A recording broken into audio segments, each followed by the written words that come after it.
بسم اللہ الرحمن الرحیم 70,000 مردے زندہ ہو گئے۔ یہ حضرت حزقیل علیہ السلام کی قوم کا ایک بڑا ہی عبرت خیز اور انتہائی نصیحت آموز واقعہ ہے، جس کو خدا قدوس نے قرآن مجید سورہ بقرہ میں بیان فرمایا ہے۔ حضرت حزقیل علیہ السلام کون تھے؟ یہ حضرت موسیٰ علیہ السلام کے تیسرے خلیفہ ہیں جو منصب نبوت پر سرفراز کیے گئے۔ حضرت موسیٰ علیہ السلام کی وفات اقدس کے بعد آپ کے خلیفہ اول حضرت یوشع بن نون علیہ السلام ہوئے، جن کو اللہ تعالیٰ نے نبوت عطا فرمائی۔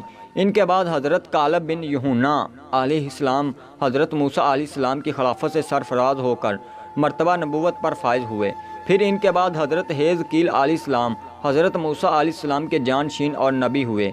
حضرت حزقیل علیہ السلام کا لقب ابن الجوز بڑھیا کے بیٹے ہے اور آپ ذو الکفل بھی کہلاتے ہیں۔ ابن الجوز کہلانے کی وجہ یہ ہے کہ یہ اس وقت پیدا ہوئے تھے جب کہ ان کی والدہ ماجدہ بہت بوڑھی ہو چکی تھی، اور آپ کا لقب ذو الکفل اس لیے ہوا کہ آپ نے اپنی کفالت میں لے کر 70 انبیاء کرام کو قتل سے بچا لیا تھا، جن کے قتل پر یہودی قوم آمادہ ہو گئی تھی۔ پھر یہ خود بھی خدا کے فضل و کرم سے یہودیوں کی تلوار سے بچ گئے اور برسوں زندہ رہ کر اپنی قوم کو ہدایت فرماتے رہے۔ مردوں کو زندہ ہونے کا واقعہ۔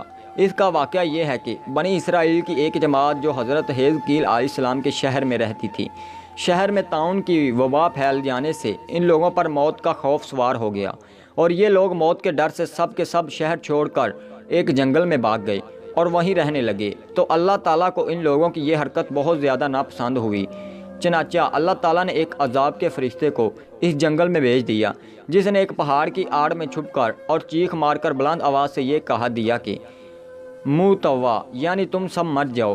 اس موہب اور بھیانک چیخ کو سن کر بغیر کسی بیماری کے بالکل اچانک یہ سب کے سب مر گئے، جن کی تعداد 70,000 تھی۔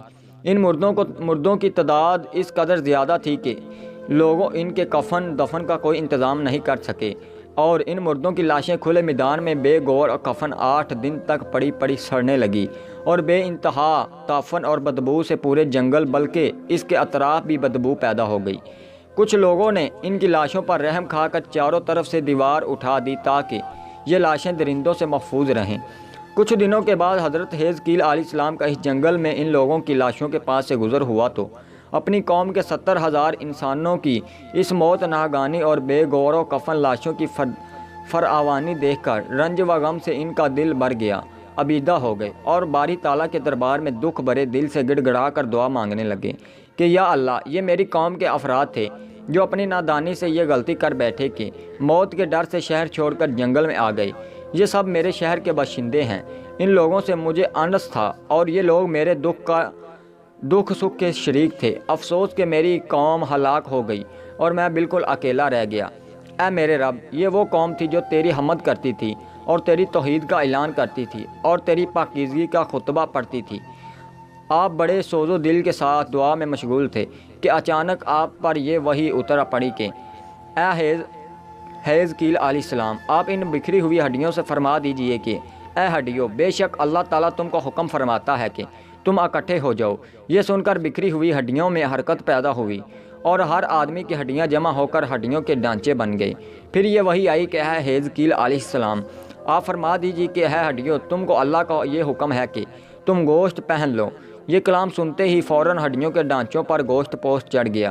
پھر تیسری بار وحی نازل ہوئی، اے حزقیل، آپ یہ کہہ دو کہ اے مردو، خدا کے حکم سے تم سب اٹھ کر کھڑے ہو جاؤ۔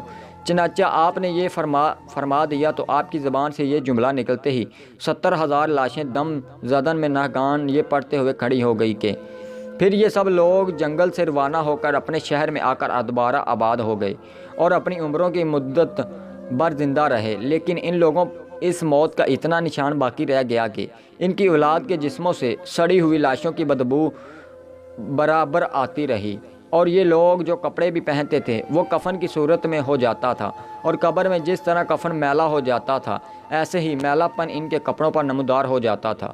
چنانچہ یہ اثرات آج تک ان یہودیوں میں پائے جاتے ہیں جو ان لوگوں کی نسل سے باقی رہ گئے ہیں۔ یہ عجیب و غریب واقعہ قرآن مجید کی سورہ بقرہ میں خدا قدوس نے اس طرح بیان فرمایا ہے کہ اے محبوب، کیا تم نے نہ دیکھا تھا انہیں جو اپنے گھروں سے نکلے اور وہ ہزاروں تھے؟ موت کے ڈر سے تو اللہ نے ان سے فرمایا مر جاؤ، پھر انہیں زندہ فرما دیا۔ بے شک اللہ لوگوں پر فضل کرنے والا ہے، مگر اکثر لوگ ناشکرے ہیں۔ بنی اسرائیل کے اس واقعے سے مندرجہ ذیل ہدایت ملتی ہیں۔ آدمی موت کے ڈر سے بھاگ کر اپنی جان نہیں بچا سکتا، لہٰذا موت سے بھاگنا بالکل ہی بیکار ہے۔ اللہ تعالیٰ نے جو موت مقرر فرما دی ہے وہ اپنے وقت پر ضرور آئے گی۔ نہ ایک سیکنڈ اپنے وقت سے پہلے آ سکتی ہے، نہ ایک سیکنڈ بعد آئے گی۔ لہٰذا بندوں کو لازم ہے کہ رضا الہی پر راضی رہ کر صابر و شاکر رہیں، اور خواہ کتنی ہی وبا پھیلیں یا گمسان کا رن پڑے، اطمینان و سکون کا دامن اپنے ہاتھ سے نہ چھوڑیں، اور یہ یقین رکھیں کہ جب تک میری موت نہیں آتی مجھے کوئی نہیں مار سکتا اور نہ میں مر سکتا ہوں، اور جب میری موت آ جائے گی تو میں کچھ بھی کروں، کہیں بھی چلا جاؤں، بھاگ جاؤں یا ڈٹ کر کھڑا ہو رہوں، میں کسی حال میں بچ نہیں سکتا۔ اس آیت میں خاص طور پر مجاہدین کو ہدایت کی گئی ہے کہ جہاد سے گریز کرنا، میدان جنگ چھوڑ کر بھاگ جانا ہرگز موت کو دفع نہیں کر سکتا، لہٰذا مجاہدین کو میدان جنگ میں دل مضبوط کر کے ڈٹے رہنا چاہیے، اور یہ یقین رکھنا چاہیے کہ موت کے وقت سے پہلے نہیں مار سکتا، نہ کوئی مجھے مار سکتا ہے۔ یہ عقیدہ رکھنے والا اس قدر بہادر اور شیر دل ہوتا ہے کہ خوف اور بزدلی کبھی بھی اس کے قریب نہیں آتی، اور اس کے پائے استقلال میں کبھی بال برابر بھی کوئی لغزش نہیں آ سکتی۔ اسلام کا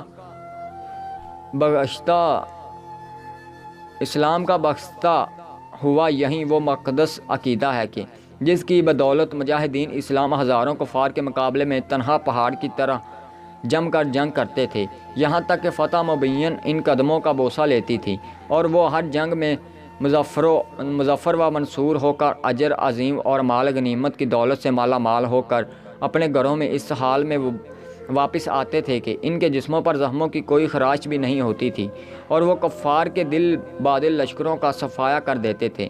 شاعر مشرق نے اس منظر کی تصویر کشی کرتے ہوئے کسی مجاہد اسلام کی زبان سے یہ ترانہ سنا ہے کہ ٹل نہ سکتے تھے اگر جنگ میں اڑ جاتے تھے، پاؤں شیروں کے بھی میدان سے اکھڑ جاتے تھے، حق سے سرکش ہوا کوئی تو بگڑ جاتے تھے۔ تیغ کیا چیز ہے ہم توپ سے لڑ جاتے تھے، تیغ کیا چیز ہے ہم توپ سے لڑ جاتے تھے، نقش توحید کا ہر دل پہ بٹھایا ہم نے، زیر خنجر بھی یہ پیغام سنایا ہم نے۔ دوستو، اگر ویڈیو اچھی لگی تو ہمارا یوٹیوب چینل سبسکرائب کرنا نہ بھولیے، اور ویڈیو میں کوئی مسٹیک ہو جاتی ہے تو کمنٹ سیکشن میں ضرور بتائیے گا۔ اللہ آپ کو اپنے حفظ و ایمان میں رکھے اور آپ کی نیک خواہشات پوری کرے، آمین۔ جزاک اللہ۔